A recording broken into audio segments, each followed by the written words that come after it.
কি করা যায়।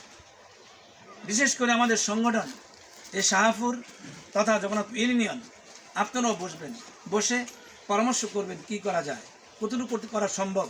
পাশে বাংলাদেশ জামাত ইসলামী কুমিল্লা মহানগরীও, যেহেতু আমি নিজেই এটা দেখে গেলাম, তাদের দুঃখ মানে আমার দুঃখ, তাদের কষ্টটা আমার কষ্ট, আমি ওই নিলাম। আমরাও মহানগরী থেকেও একটু পরামর্শ করে আমরা যতটুকু সম্ভব আমরা এখানে সহায়তা পাঠাবো ইনশাআল্লাহ। আপনাদের সকলকে আন্তরিক অভিনন্দন জানিয়ে কথা শেষ করতে চাই। জামাল অল্প সময়ের মধ্যে আলহামদুলিল্লাহ মনে হয় ঘণ্টাখানেক সময় যে আমি আসবো বলছি, উনি আপনাদের সকলকে অল্প সময় অর্গানাইজ করলেন, অনেকগুলো হুন্ডা অর্গানাইজ করলেন। এইভাবে আগামী দিন ইউনিয়ন পরিষদ নির্বাচনও যদি আমার জামাল ভাই প্রার্থী হয় অথবা XYZ যে হয়, সেভাবে যেন সকলকে সাথে নিয়ে জনগণের সাথে কাঁধ মিলিয়ে কাজ করতে পারে, সেই তবেই যেন আল্লাহ তাআলা। সকলকে ধন্যবাদ। আসসালামু আলাইকুম। সম্মানিত উপস্থিতি সবাই যথাসময়ে আসার জন্য ধন্যবাদ।